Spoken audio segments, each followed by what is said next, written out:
Hello, I'm Rosalind Esche of dearreader.blog. Welcome to our Crime Scene podcast, which focuses on crime fiction writers. Today I'm in conversation with David Henty about his career as art forger turned legitimate copier of famous artworks and his recent venture into crime writing. I met with David at his studio just outside Brighton, where he talked about his Caravaggio project.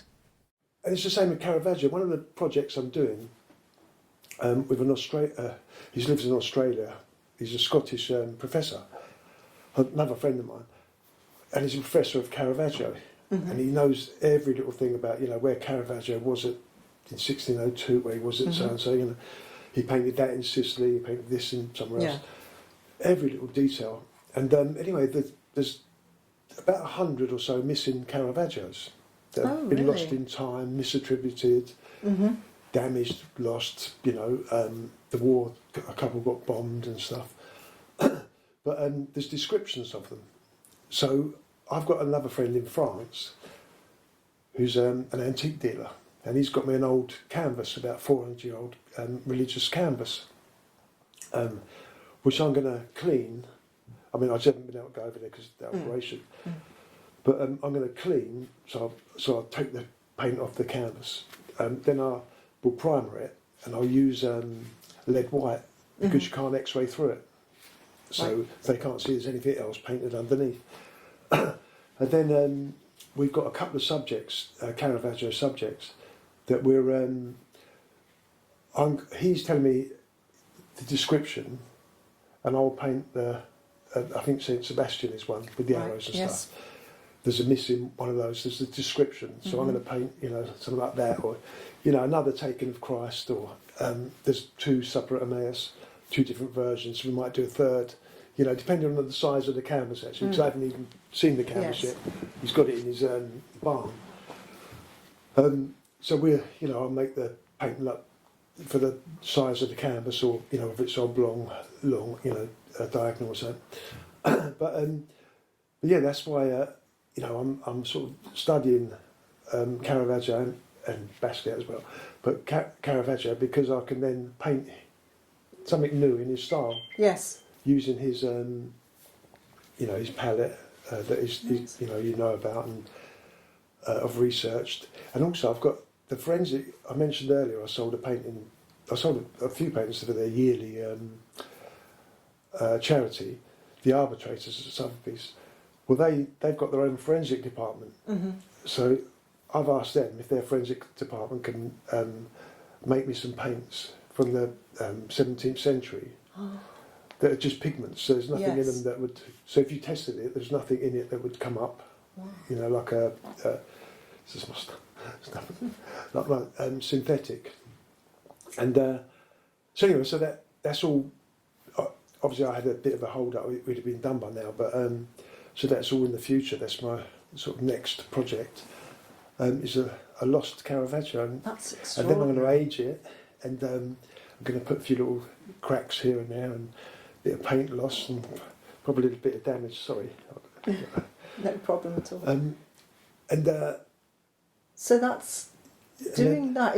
If you're using those pigments that are hundreds of years old, and is that the difference between doing a real... It sounds ridiculous to say a real fake, that's a contradiction in terms, but is that... In Peter's book, Picture You Dead, your character says, doesn't he, to that young couple, that you take more trouble over a proper fake, a real forgery, than a copy. Yeah.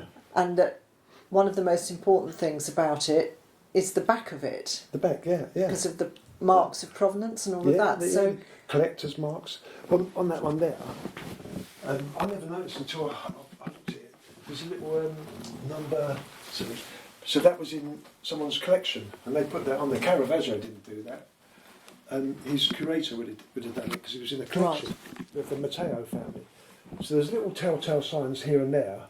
There might be something on the back, little things. So obviously I'm going to do that. But the first thing they do is that if they look at that, they look at the back of the painting to see, it's the right canvas, that sort of stuff. Has it been relined? That's the stuff you've got to get right. You know. But all of your work is it's transparent and legitimate, isn't it? And you sign yours. Most of it. But did you start out by doing it as forgeries? Oh yeah. Yes. Yeah. So yes. Oh yeah. Yeah, I always covered myself by saying I used to sell on different platforms, and I'd always say, this is so and so, but I haven't got any provenance. So reluctantly, I'm selling this after, or in the style of exactly the same as the auctions do on their catalogues. Their catalogue. Yes. And then it kept me out of prison. And I had a good run on eBay. Funny enough, I had 1,000 positive feedbacks. I had 5 sites, and I used to see my paintings go through in auctions all the time. That I'd sold them there, and they'd go and take them to auction houses. I took a few of myself as well. But yeah, What made you decide, though, in the end, or when and why did you decide to make it a sort of legitimate business and sign things yourself, and it was all up front? Well, Robert Mendick from the Sunday Telegraph, someone tipped him off, and so I came back home one day. I'd been to the gym, and I came back, and I thought, what's that guy there with a long lens camera? And what's he doing? Taking photographs of me for? And then Robert Mendick came running over. He's the chief editor, I think, the Sunday Telegraph. He came running over and he said, David, we're going to do a story on you. And so he said, so anyway, I said, I've got nothing to say. And he said, well, we're going to write something anyway. He said, so you may as well put your bit in. Knowing I hadn't done anything wrong that I could be arrested for. I said, okay. So I said, come in, and I had a chat with him. He's a really nice guy. And he put me in the Sunday Telegraph. And that was the start of it, really. I didn't tell my wife that, because once it was in the Telegraph, all the other papers come knocking on the door and different things to get, things I didn't. She kept saying, why are these people knocking on the door? And I said, oh no, no comments, But anyway, then. So what was the gist of these articles? I mean, was it sort of... The Sunday Telegraph was, forger makes thousands on eBay and... But it wasn't arrestable, as you say, you weren't... Yeah, they went to the police, eBay, but they said, well, he's catalogued it correctly. Right. So he hasn't broken the law. Anyway, so what happened was I lost all my sites. I had 5 sites at the time, so I lost all that. And I was sort of thinking, what am I going to do? This is a really good income, it's fun to do. And that was sites on eBay, so you had different and accounts, as it were. Yeah. Yes. And I used to, put a few bits in auction and, sell privately as well. But, so I thought, so I started up another eBay site, and I just changed my IP number. And I started up again, and, it was a different site, and I knew how to clean my computer. I just changed the IP address, because that's what they go on. And then I was happily going away for about another year. And then he phoned me one day, and by this time, I'd spoken to him a couple of times. He said, David, we're going to do an article on you at the weekend. He said, because I've just sold a Winston Churchill painting, plus a couple of other high-profile ones. And he said, we're going to do an article on you. And he said, have you got anything to say? And I said, give us a chance to get my money out of PayPal this time, because they froze everything last time. So he said, all right, we'll do it, So he gave me a bit of notice. So I got it out, and then the article ran in the Sunday Telegraph, and it got a lot of media attention from the TV and all sorts of stuff like that. Well, what happened was I started getting commissions through the post. Can I paint this? Can I paint that? And so that's how it took off. So that's how you took off as doing it as a legitimate business. Yeah, then I had my first exhibition, and in Brighton, and it was covered by it was covered by, is it Vice, I think? Oh no, it was covered by Sky Arts. They were doing a programme on me, and it was covered by another TV channel. There was three newspapers, TV crews there. Yeah. Which obviously caused quite a crowd, because people were looking, and then they came in, and I'd sold, I had a sellout exhibition. So and Peter James he said that he'd he'd open the exhibition for me. And so Where was it in Brighton? Just in Brighton, just by the opposite the pavilion, where all the nice paintings are. And how long ago was this? I don't know. Do you know? It's because I've just carried on in my career. I think it's quite a few years ago now. I can't remember actually. So Peter opened the exhibition. Yeah, so when Peter agreed to do it, I'd got some crime scene tape. And he cuts the tape, the crime scene tape. He's got a good sense of humour. Yeah, we like that. And so anyway, so we did that, and I've never looked back since. I got signed up by some galleries, and so yeah, I've just been producing work in my own name ever since. And the funny thing was, I went to Wales for a holiday with my wife in Anglesey. And there was a painter there I liked called Kiffin Williams. That's in your book, isn't it? The Kiffin Williams painting, yeah. Yeah. Well, anyway, what happened was I painted because I was looking at the landscapes. He was, and I sort of got in. Really, wanted to sort of get into. We went to he's got his own museum in Anglesey. We went there, and I really got into him. I painted quite a few of his paintings, but then I painted one and I gave it to a friend of mine. When I came back, and he took it to the auction. They valued it at 10,000. But I said to him, "You've got to get it back because I've taken a photograph and put it on Instagram of me with that painting." And I told my gallery manager, and he said, "Why would you do that?" He said, "Because I'll get you 10,000 for it." He said, "Why would you do as you doing it rather than Kiffin?" Although Kiffin's gone up a lot now. It's about 30, 40 grand, right. Time. But this is when he wasn't quite so well known. But so now I just sort of I just do my paintings and I put my name on the back.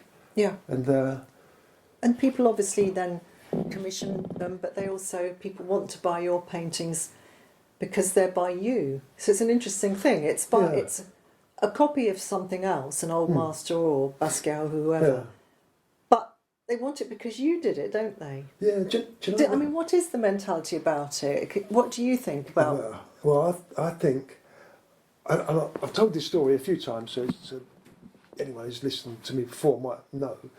But I was at the car boot sale at Ford. I was walking around. All the art dealers, they get there first and they buy anything that's good. But I was just looking for old canvases to paint over. And I bought this little picture. I can't remember if it was £3 or £5. It was a little, it was only small, it was a little quirky still life, a little bit off centre. So I got it home and I've got a really good memory for styles and things. That's why I'm actually a good forger, because I can sit down and go, that's so-and-so, that's Bacon, or that, whichever style or school they belong to. So I got this painting back and I was looking at it, thinking about what to put on this canvas. And it was from the 1930s. And when I remember all the art dealers had looked at it, and it was £3 or £5. It was change, pocket change. And so I was looking at it, and I thought it's a quirky offset little jug and a table with a bit of check cloth and stuff. I thought it looks like Vanessa Bell or the Bloomsbury group. Yes. So anyway, so what I did was I took the signature off, which incidentally then I used to use a bit of nail varnish polish remover, a bit of acetate. Took the signature off, a little bit of thing. I touched it back in, and then what I did was I put VB 34, and I put it in the so when I removed the signature, I painted in that little bit, matched it in, and then I put the VB in the paint. So if you look at it under an eyeglass, it looks like it was done at the time of painting. So then I let it dry and I put a bit of dirty varnish over it, and anyway, I put it on eBay, and it could be Vanessa Bell, but I haven't got any provenance, whatever. And I got £700 for it. And then I noticed in the catalogue a little while later it was in a gallery in London for 6,000 or 7,000 as real, as genuine. So I realised then. So somebody Well, They bought that one, and it was. well, they attributed it. They did attribute it. But it wasn't because it had a different signature. Yeah, exactly. But they attributed it. Oh yeah, they said it's definitely a Oh right. Vanessa Bell. Anyway, it was painted in that period, 1930s. It was still life. And so what happened was, I realised that it's not the picture; it's the name on the picture. So, this relates to you saying about why they buy my pictures, because, if you've got a backstory, people are interested. Yes. If they don't know you, they don't buy you, basically. But so that picture didn't change. All the art dealers looked at it. It was still the little quirky still life. Yes. But because it had a VB on it, which could have been Vanessa Bell, she did initial some of her paintings. Yeah. All of a sudden, it's a valuable picture. Yes. But it's still my thing was it was still the same picture. People were just viewing it differently. Yes. And then that was that was a lazy man's ways to forge, because I had 1,000 feedbacks, as I said earlier, but I didn't paint everything. Some of them I just changed the signatures. Oh. And It's your thing in your book as well, isn't it? Art World Underworld, that your character keeps saying people see what they want to see. yeah. It's a curious thing, and it can only happen in the art world, really, can't it? You can't do the similar thing with other art forms, really, music or writing. So it's the same picture entirely, but it all changes according to what signature's on it. Yeah. Well, if for instance, it's like Damien Hirst, one of these artists, they're associated with lots of money. I mean, I've got Damien Hirst in the hallway there. I just did it when I've got a spinning machine, so I just did it, and a bit of household gloss and spun it and put it on the wall. I've got the same initials. Of course you have. Well, Damien Heist.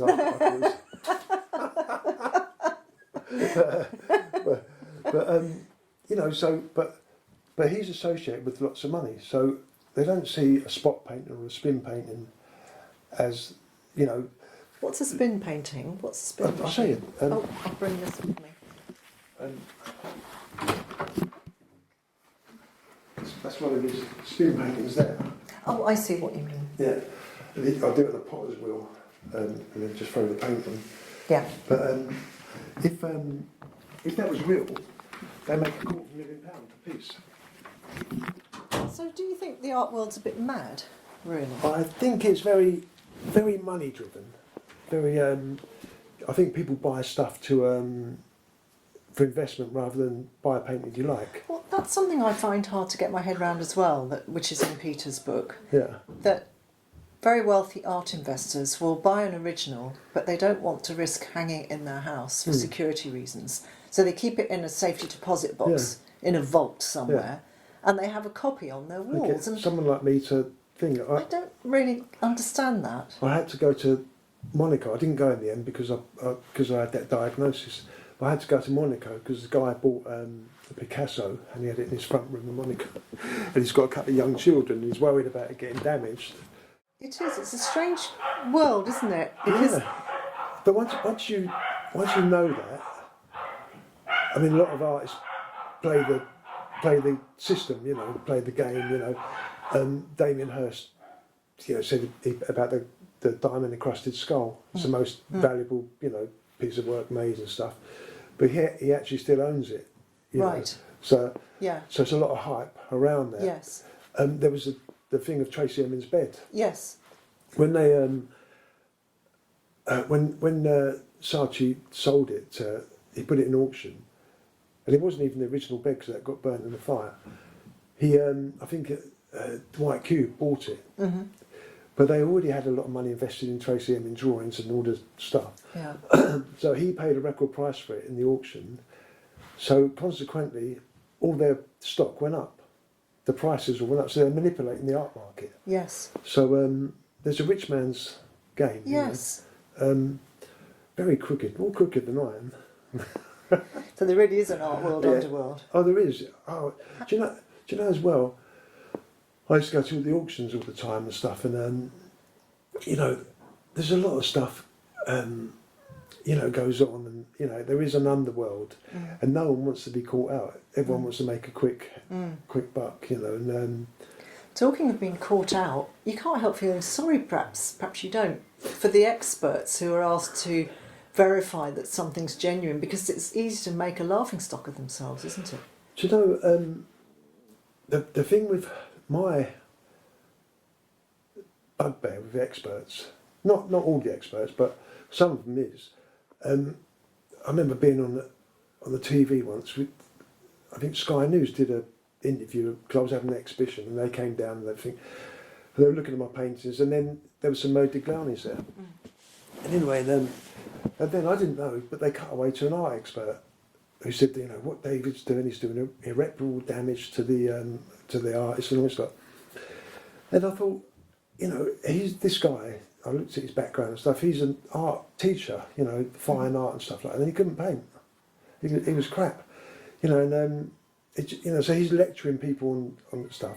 Modigliani died starving, and his wife jumped out his 23-year-old wife, she might have been younger than that, but she was 9 months pregnant and jumped out the 5th floor window of her father's apartment because they'd been starving the week before, that he hadn't sold any paintings for a while, and they really, really were starving artists. So he never made any money. No. At his funeral, Picasso was at his funeral, and all the other French, Paris Diacoul school.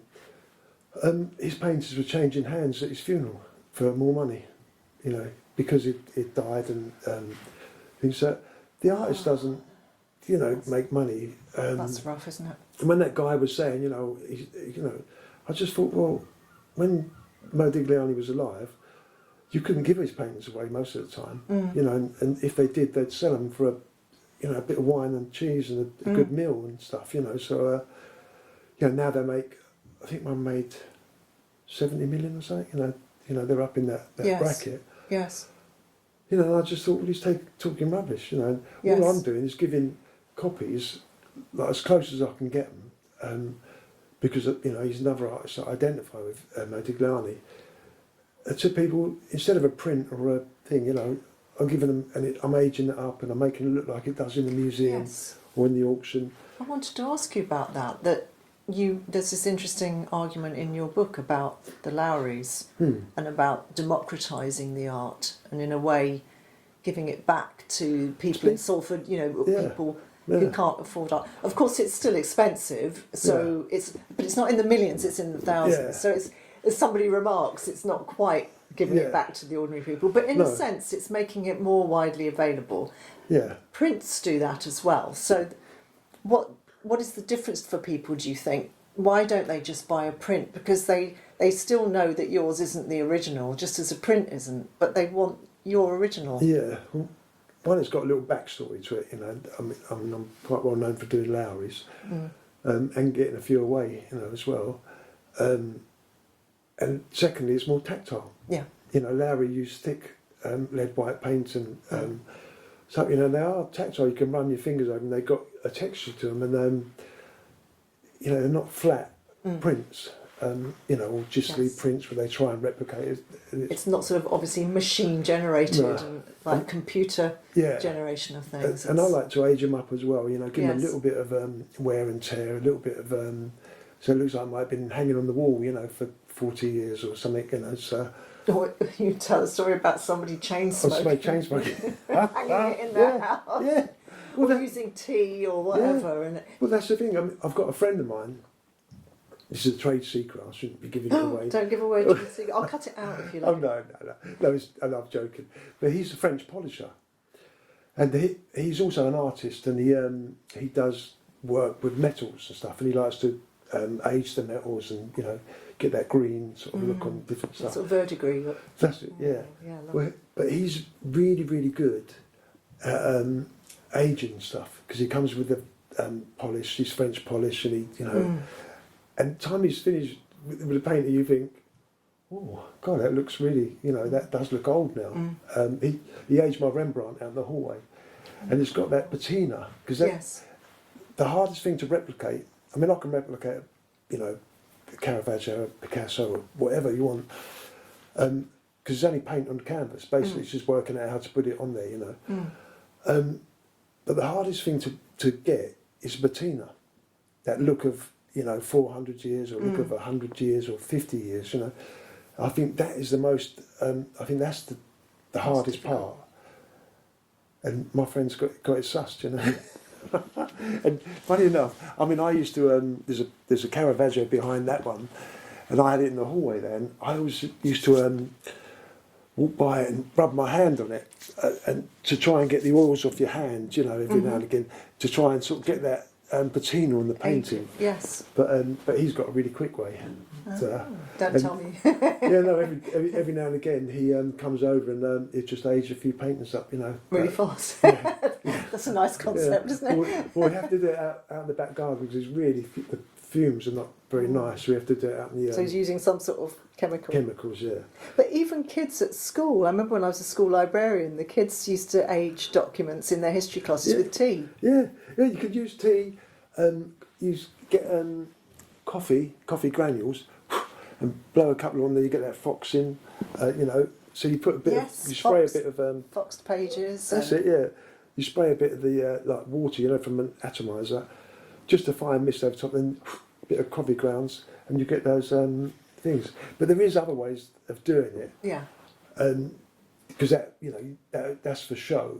Yes. But not forensically, it won't stand up. So that's the difference again about if you're really genuinely trying to fake something and you don't want it picked up, you have to use very different techniques. Yeah, you use you know, little iron filings and stuff, and sand, gall ink, yeah, and things like that. And then because the iron filings will eventually sort of make the paper discoloured around the things, you know. There's little tricks. Eric Hepburn was fantastic. He was a forger. But he used to do drawings, Michelangelo drawings, and those types. And he used to age them up quite convincingly. He used to make his own ink and stuff. But what he did was he wrote a book years ago.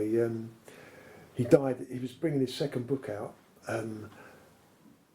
He was bringing this book out, How to Do It All, and he got murdered in a back alley in Italy, which is quite suspicious, you know. I don't think that the mafia or whoever they were doing wanted him to give the secrets out. But he used to go to all the old libraries and bookshops and stuff like that, and he'd cut the flyleaf out of old books. In the libraries. In the libraries, and then use that. And that's where I learned how to watermark the paper. Right. Because he did it. But so he'd used, you know, an 18th century book, and he cut the flyleaf, or maybe he got 2 or 3, and he's got some.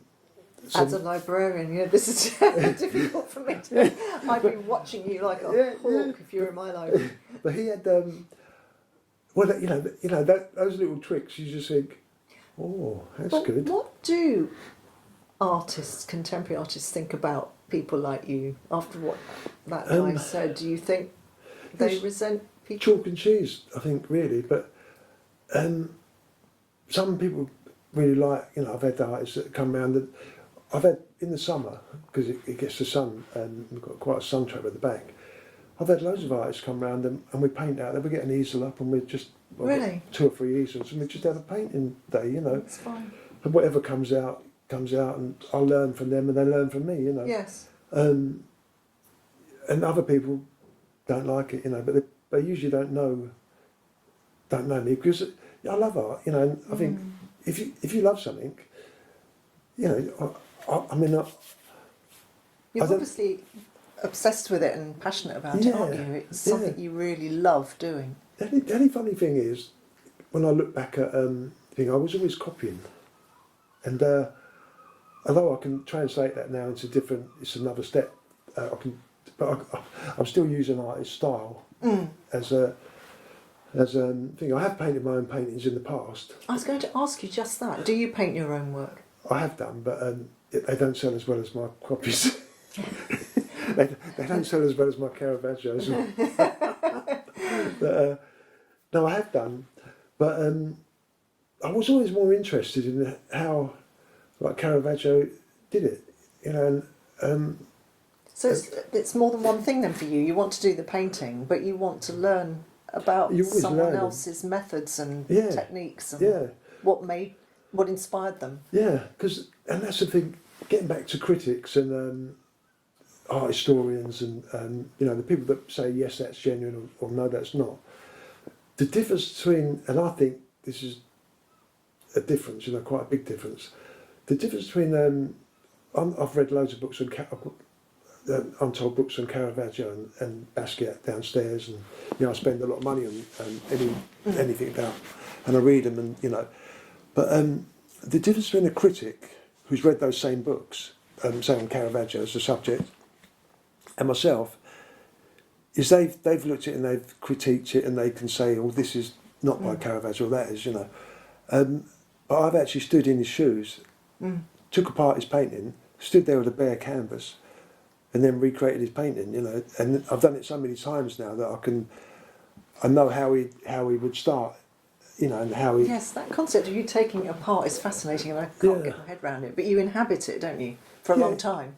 Yeah, you look at, that painting there, that Supper of Emmaus, my wife asked me a few years ago for my birthday, she said, what would you like to do? I said, well, I want to go to London, stay in a hotel for a couple of days, and I just want to go to the museum a couple of hours a day, the National, and look at that painting. And I did. I just sat there, looked at it. I'd get off the bench and I'd see a little detail. I'd come back and contemplate, looking at her picture. What a perfect present. Yeah. I mean, she was a bit bored. Did she go with you? Yeah, she sat there, I think it was on the phone, I think. But, and I looked at it and I looked at the shell on his jacket and that cloth that sticks out. I looked at the basket of fruit that's half off the table and the fish symbol of the fruit. You see the little shadow. Yes. All these little things, and I was... I hadn't noticed that before, thank you. Not many people did. Thank you for that. And the basket is like adding tension because it's halfway off the table. Yes. Little thing, he's... this one, I forget his name, his hand there is bigger than that one, which is an anomaly. Yes. And the other guy's getting up off this chair, but that chair features in a few of Caravaggio's paintings. But anyway, I was fascinated, thinking, well, how did he do that? And then about 2 years later, I got commissioned to do that painting. So it came around, and I already knew the painting in my mind. I've got really good. I can't remember anything, but I've got really good photographic memory for paintings and stuff. So when you were going to look at that for your birthday for several days, you weren't planning at that point to do it, and you hadn't been asked to do it, and then it came up later. Well, Jesus, as a rule, doesn't sell pictures of Jesus. Really? It doesn't. They're not popular. So so it's not the best subject you can do if you want to sell a painting. These days, I suppose. I mean, at one time. Oh yeah, the religious, but not now. It's not what people want. No. So I never painted it. But then I got a commission through to paint it, and I was overjoyed. And I was just like, I can't believe I can get the grips with this painting. There's so many bits of it, and this was at a time when Caravaggio. He lived at the Matteo's, I think that's how you pronounce it, villa in Rome. And he was stable for once in his life. He didn't have all the, he wasn't on the run, he wasn't all this, So this is him at the height of his powers, which is... just being able to focus on his work. Because he didn't have all those other things going on in his life. He wasn't on the run, he hadn't killed a man. Yes. And all these different things. And was that after he killed someone, or was it? This was before. Before that happened to him. Yeah. So he was at the height of his powers, and because after that, a lot of his work is he's had to do on the run or on the move, and he developed ways of painting quickly. So this is about shortcuts and stuff, This is where you learn about an artist. And like the dark backgrounds you talk about in your book that he uses, so he doesn't have to fill in so much detail. It saves time. But there's always stuff in the shadows. But stuff in the shadows can just be a couple of little strokes, and it's suggestion. And so it's a very quick way of doing it. And then obviously when you do, from the dark background you paint the light, and it comes forward. Yes. So there's a few strokes and you've got the highlights of someone's face. It's very you know. dramatic. And Yeah. It's almost like the The Godfather and the Francis Ford Coppola. He shot that in Caravaggio vision. And the way they did that was all, The Godfather sitting, Marlon Brando sitting there with the shutters down and just a little bit of light coming on the side of his face. He took all that from Caravaggio. did he? Consciously did that? Yeah, he went and looked at Caravaggio and they shot it in that half light, that dramatic, like film noir. Yes. Thing, and and you like the sort of hyperrealism of Caravaggio, don't you? That he's showing real life. Yeah. Well, he used to paint, these saints and stuff like with dirty feet. Yes. Because then he used to model from life. A real person. A real person from the street. Yes. Rotten fruit, as you say in your book. Yeah. Which wasn't done at the time. No. One of his women she appears 2 or 3 times in the paintings is an old woman, but she's got what they call a goiter in her neck. There's a lump in her neck. Growth. Yeah. Well, she's a street woman. Yes. People who are seeing that painting would recognise her. Yes. And know her, But instead of censoring that, like you would, like now you'd Photoshop it, he put all those details in, and the dirty fingernails. Or portraits of royalty, important people, allegedly. Yeah. They wouldn't have put anything like that in, would they? No. Yeah. But he changed art. He changed it. Yeah, and he was the first. This is where it correlates with Basquiat, because I'm quite interested. Because Basquiat used to look at Caravaggio. He really was interested in Caravaggio, but Caravaggio was the first punk rocker of art because he changed it completely. And they famously said, one of the church people, his art is neither sacred nor profane, because it's. It was fantastic art, but it was verging on the, profane, Yes. He's doing and he interpreted it in different ways to anyone else. But, there's no angels falling out of the skies, no thing. These are earthy colours as well. Yes. And he's sort of So sticking they're sort of sacred subjects, but with really earthy sort of people in them. And he was very, people say, he was this and that. But talking to a professor, my friend David Forrest, he's over in Australia. He said that he really knew his subjects. He took these subjects from the Bible and interpreted them in a different way. So he wasn't a simple man. He was a very clever man. Yes. And then he worked out his compositions for the most drama. Yes. And presumably some people found them sacrilegious at the time, did they? But others hated them. Yes. There was a bit like he was either chalk or cheese again. Some people loved him, that he had a group of artists following him, that there was a school of Caravaggio, even at his period, his time. And others hated him. Yeah. They didn't like what he was doing. It should be, angels flight coming out the clouds and, harps and that sort of thing. Perfect. Yeah. And he was painting prostitutes, Philadelphia and Lena, a couple of famous ones, that were well known. They were high class courtesans. They were well known in that circle, and they were appearing as Saint Catherine and the different and Holofernes and Judith and Holofernes. Holofernes, yeah. Yeah. Which I've got downstairs. Of course you have. Thank you for listening to part 2 of this 4-part interview.